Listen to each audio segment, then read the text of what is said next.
Asdiqa, salam alaikum. Bonjour ou bonsoir les amis. J'espère que vous allez bien partout où vous vous trouvez. En tout cas, c'est ce que je vous souhaite en séjour béni du mois de Ramadan.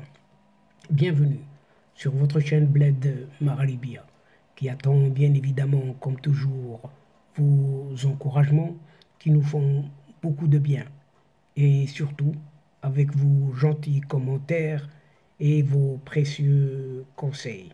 Merci de nous recevoir chez vous une nouvelle fois. En tout cas, nous vous demandons très modestement de vous abonner et de faire abonner vos proches, vos connaissances, vos alentours, là où vous êtes tout simplement, pour y être informés des dernières nouveautés de votre chaîne. Et ce, rapidement, bien sûr.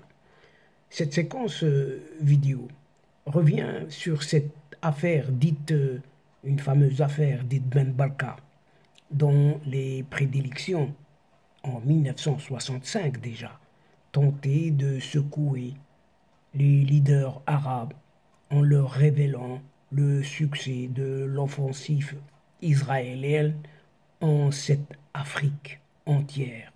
En effet, l'implication de ce qui est appelé le Mossad dans la disparition de Mehdi Ben Barka est une évidence même. Il n'y a plus rien à en redire, tout ça a été justifié et démontré, et même plus que démontré.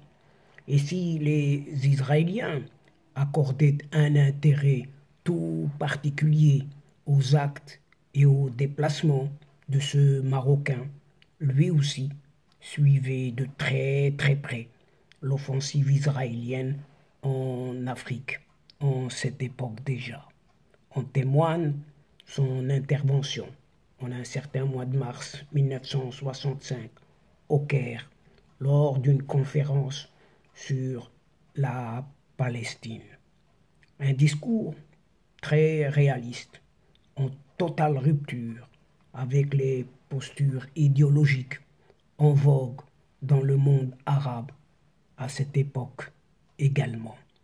Les liens entre Israël et l'Afrique sont au cœur de l'actualité, puisqu'un sommet réunissant les deux parties a même été sur le point d'être organisé au Togo en octobre 2017, avant d'être reporté sans fixer de jour.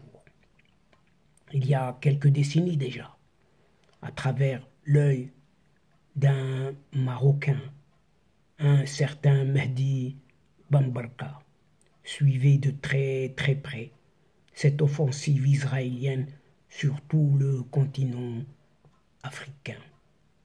Et ses remarques, les remarques de Mehdi Ben Barka et ses inquiétudes avaient été exprimées à l'occasion d'un colloque international sur la Palestine organisé au Caire du 30 mars au 6 avril 1965. Mehdi Ben Barka est l'auteur d'un rapport présenté aux participants à la réunion en une sorte de mise en garde adressée aux chefs d'État africains fraîchement indépendants, les pressant même de rejeter tout établissement de coopération avec Tel Aviv. L'intervention du leader de l'UNFP, Mehdi Ben Barka, Union nationale des forces populaires, frappe par son réalisme, alors que le discours sur l'anéantissement d'Israël était à l'époque en vogue dans le monde arabe. Mehdi Ben Barka admettait ainsi que la présence d'Israël en Afrique était tout simplement une réalité entre guillemets et plaidait pour une approche scientifique entre guillemets également sur cette question d'admettre oui ou non Israël en cette Afrique. Ce qui était un réalisme et d'une lucidité indéniable pour cette époque déjà. Pour étayer son diagnostic, Mehdi Ben Barka rappelle des déclarations de David Ben Gourion et Lévi Eshkol, respectivement, tous les deux, David Ben Gourion et Lévi Eshkol, le premier chef du gouvernement de novembre 1955 à juin 1963 et de juin 1963 à février 1969 sur l'importance vitale que revêt l'Afrique pour la sécurité et l'avenir de l'État israélien. Il cite également une certaine Golda Meir, alors ministre israélien des Affaires étrangères, qui déclarait « Nous sommes un nouvel État qui a fait face et continue de faire face aux mêmes problèmes à savoir les Africains. Nous avons acquis une certaine expérience originale dans le domaine du développement économique et en tant que pionniers. Tout cela peut profiter à ces États. » Fermons les guillemets et fin de citation. Cette stratégie a porté ses fruits, reconnaît Mehdi Ben Barka, et de citer les éloges de certains leaders africains à l'égard de Tel Aviv, tel le Malien Modibo Keïta et le Tanzanien Julius Nyerere. Les deux anciens présidents africains étaient impressionnés par le développement d'Israël en si peu de temps, et ils espéraient rééditer le même exploit dans leur pays, en faisant d'Israël un véritable lieu de pèlerinage pour les peuples africains.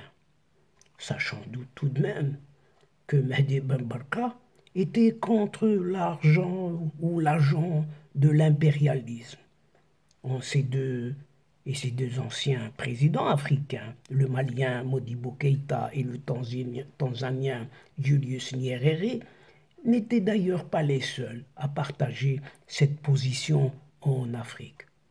Et pour cela, on témoigne, comme le rappelle Mehdi Ben Barka, surtout à l'adresse des pays arabes présents à la conférence du Caire. Leur échec à arracher une condamnation de la politique israélienne en Palestine lors du premier sommet de l'Organisation de l'Unité africaine, organisé en mai 1963 à Addis Abeba, en Éthiopie. Ce revers, pourtant prévisible, sachant qu'Israël avait envoyé en 1958 et 1963 plus de 900 de ses experts au chevet de 30 pays africains, avec pour mission d'aider au développement de ces États au lendemain de leur indépendance. Sans oublier la coopération sur le volet sécuritaire, l'accueil de quelques 3431 étudiants africains dans ces universités israéliennes sur la même période, ou encore la présence de chercheurs, de syndicats ou de cadres de l'administration de pays d'Afrique aux conférences en Israël.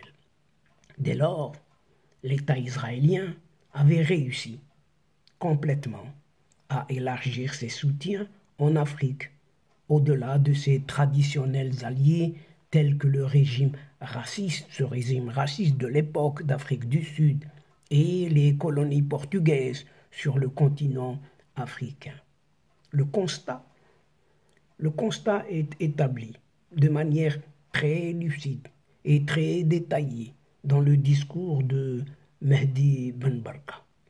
Une intervention qui explique en partie les motivations de la participation d'agents du Mossad dans l'exécution du projet de disparition de ce Mehdi Ben Barka justement.